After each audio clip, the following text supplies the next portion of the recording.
போன்ற சுவாரஸ்யமான சம்பவங்களை தெரிந்து கொள்ள மறக்காம நம்மளோட சேனலை சப்ஸ்கிரைப் பண்ணி வச்சுக்கங்க.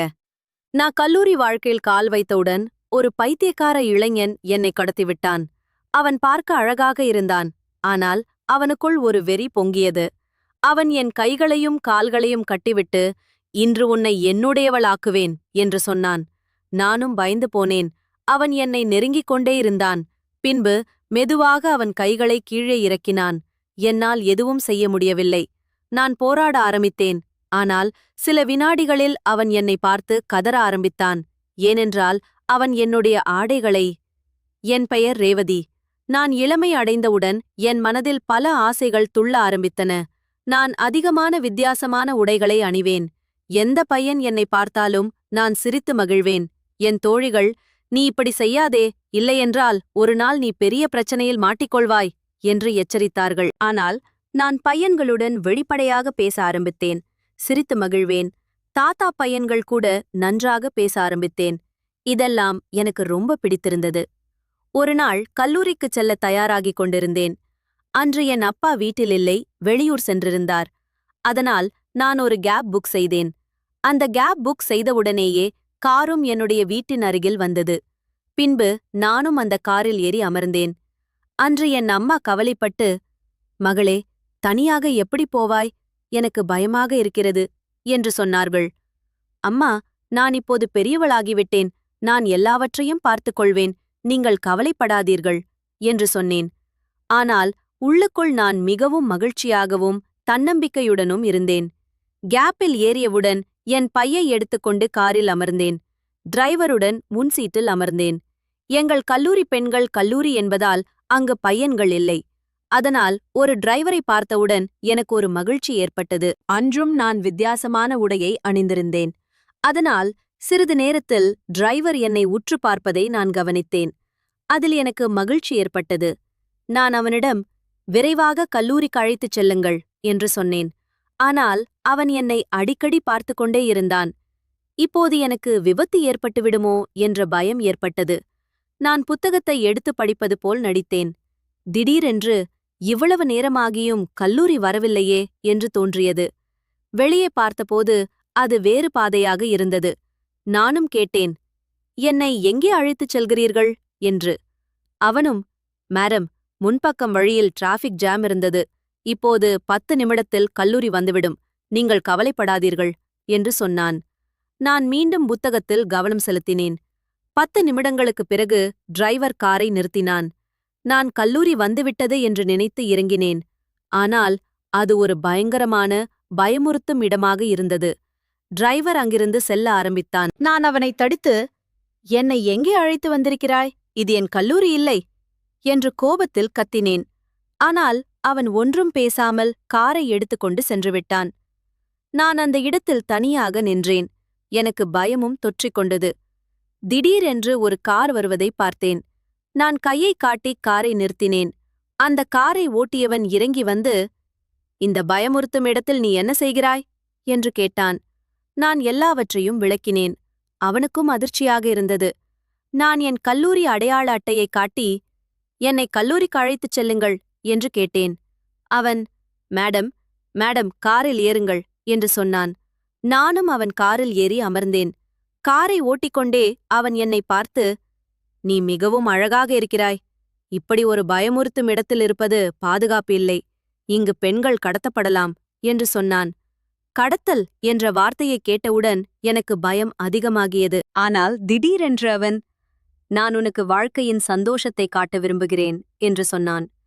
நான், நீ என்ன சொல்கிறாய்? எனக்கு ஒன்றும் புரியவில்லை என்று கேட்டேன். அவன், இப்போது புரியும் என்று சொல்லி காரை ஒரு கிராமத்தை நோக்கி திருப்பினான். நானும், ஏன் இந்த பக்கம் செல்கிறாய்? இது நகரத்துக்கு வெளியே உள்ள பாதை என்று கேட்டேன். அவனும், பொறுமையாக இரு, எப்போதும் கல்லூரிக்குச் செல்கிறாய். இன்று கொஞ்சம் வாழ்க்கையை வாழ்ந்து பார் என்று சொன்னான். எனக்கு மிகவும் பயமாக இருந்தது. அவன் என்னை ஒரு பண்ணை வீட்டுக்கு அழைத்துச் சென்றான். நான், ஏன் என்னை இங்கு அழைத்து வந்தாய்? எனக்கு கல்லூரிக்குச் செல்ல வேண்டும் என்று கேட்டேன். அதற்கு அவன், ஏனென்றால் இன்று இதுதான் என் இலக்கு. அந்த கேப் டிரைவரிடம் உன்னை நான் தான் அங்கே விடச் சொன்னேன். இப்போது நீ உண்மையாகவே கடத்தப்பட்டு விட்டாய் என்று சொன்னான். இதைக் கேட்டதும் நானும் அதிர்ச்சி அடைந்தேன். நீ எப்படி என்னை கடத்தலாம்? நான் பெரியவள், குழந்தை இல்லை. ஏன் என்னை கடத்தினாய்? என்று கேட்டேன். அதற்கவன், நீ தினமும் அழகாக வித்தியாசமான உடைகள் அணிந்து கல்லூரிக்குச் செல்கிறாய். எல்லா பையன்களுடனும் சிரித்து பேசுகிறாய். இதனால் பையன்களின் மனதில் என்ன நடக்கும் என்று நீ யோசித்ததுண்டா? நான் உன்னை பார்த்ததும் முன்பே அடைய வேண்டும் என்று நினைத்தேன். ஆனால் நீ எப்போதும் உன் அப்பாவுடன் சென்றாய் என்று சொன்னான். எனக்கு கோபம் வந்து அவனை தள்ளிவிட்டு அங்கிருந்து தப்ப முயன்றேன். ஆனால் அவன் என் கையை பிடித்து இழுத்து, இங்கிருந்து தப்பிக்க முடியாது. நான் யார் என்று உனக்கு தெரியாது. ஆனால் நான் உன்னுடன் என்ன செய்ய முடியும் என்று உனக்கு தெரியும் என்று சொன்னான். நானும், நீ யாராக இருந்தாலும் என்னை விடு என்று சொன்னேன். ஆனால் அவன், நீ என்னுடையவள், ஒருபோதும் உன்னை விடுவிக்க மாட்டேன் என்றான். ஒரு அந்நியன் என்னை கடத்தியிருந்தான். அவனை நான் முன்பு பார்த்ததாகவே நினைவில்லை. நாம் இனிமேல் நண்பர்களாக இருக்கலாம், என்னை விடு என்று கெஞ்சினேன். அவன் என்னை பார்த்து சிரித்துக் கொண்டே இருந்தான்.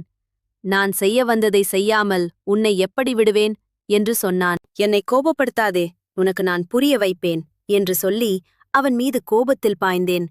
அவனும் என்னுடன் சண்டையிட ஆரம்பித்தான். எங்களுக்கு இடையே ஒரு போராட்டம் தொடங்கியது. அவன் என்னை கீழே தள்ளி அருகில் வந்தான். ஆனால் நான் போராட்டத்தை தொடர்ந்தேன். ஒரு கட்டத்தில் அவன் என் கைகளை இறுக்கமாக பிடித்தான். நான் அவனை எதிர்க்க முயன்றேன். ஆனால் அவன் மிகவும் பலமாக இருந்தான். நான் நிறைய பையன்களுடன் சிரித்து பேசுவேன். ஆனால் என் மனதுக்கு பிடித்தவரை கூட தொடக்கூட அனுமதித்ததில்லை. இன்று என் உயிரே போனாலும் என்னை காப்பாற்றிக் கொள்வேன் என்று முடிவு செய்தேன். திடீரென்று அவன், உன்னை விடமாட்டேன் என்று சொல்லி என் தலையை பிடித்தான். நான் முகத்தை இப்படியும் அப்படியும் திருப்ப முயற்சி செய்தேன். என் கண்களில் கண்ணீர் வழிய ஆரம்பித்தது. நான் கண்களை மூடியிருந்தேன். அவன் என் கைகளை கீழே இறக்க ஆரம்பித்தான். ஆனால் என் கண்ணீரை பார்த்து திடீரென்று சத்தம் போட்டு என்னை விட்டு விலகினான்.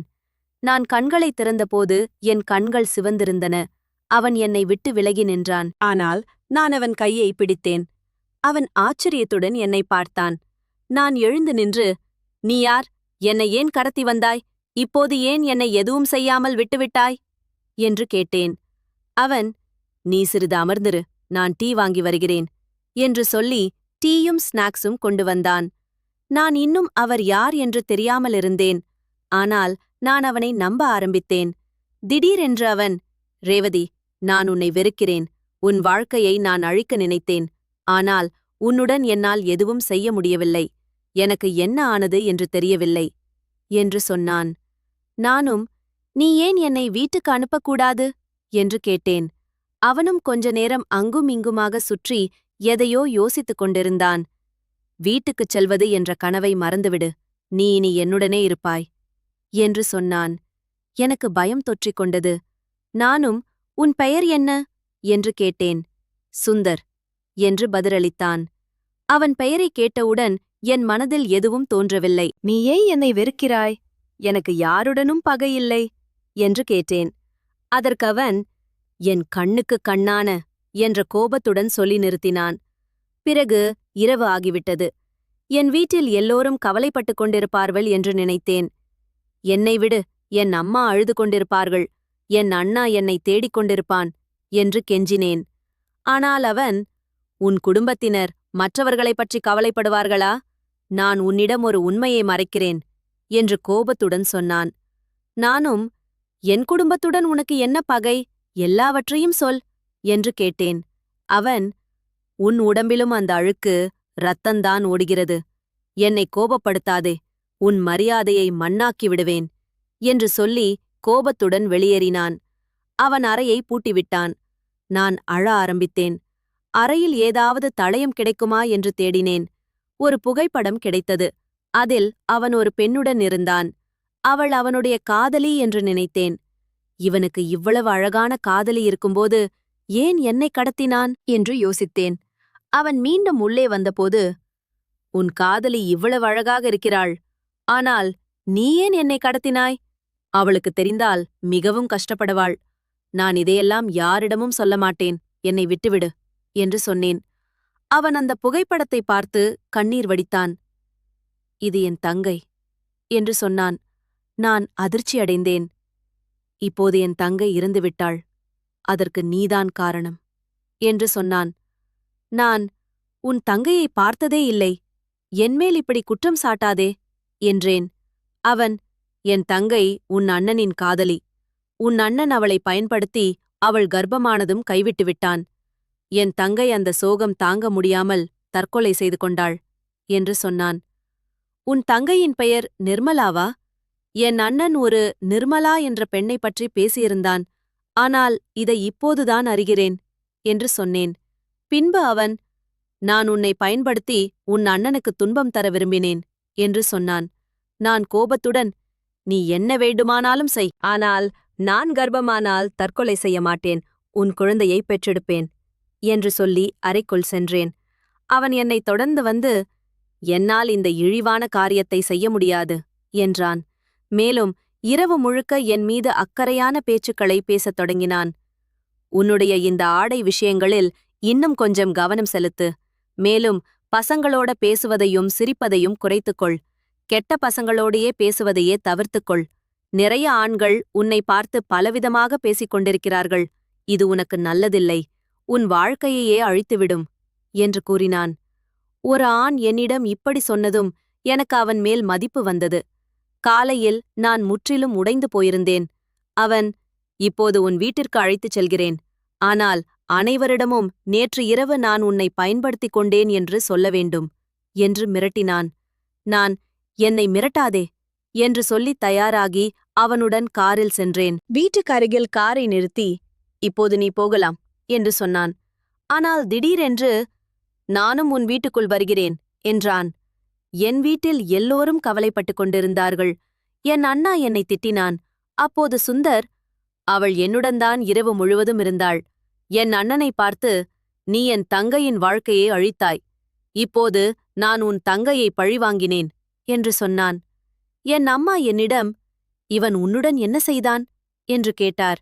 அதற்கு நான், அவன் என் மனமில்லாமல் எதுவும் செய்யவில்லை, எல்லாமே என்னுடைய விருப்பத்தோடுதான் செய்தான் என்றேன். அவன் என் அண்ணனின் குற்றத்தை சொன்னபோது என் மீது காட்டிய அக்கறையாலும் நான் அவனை நேசிக்க ஆரம்பித்தேன். நான் சுந்தரை காதலிக்கிறேன் என்று சொன்னேன். சுந்தர், நானும் உன்னை காதலிக்கிறேன். உன்னை ஒருபோதும் காயப்படுத்த விரும்பவில்லை. உன் அண்ணனிடம் பழிவாங்கவே விரும்பினேன் என்றான்.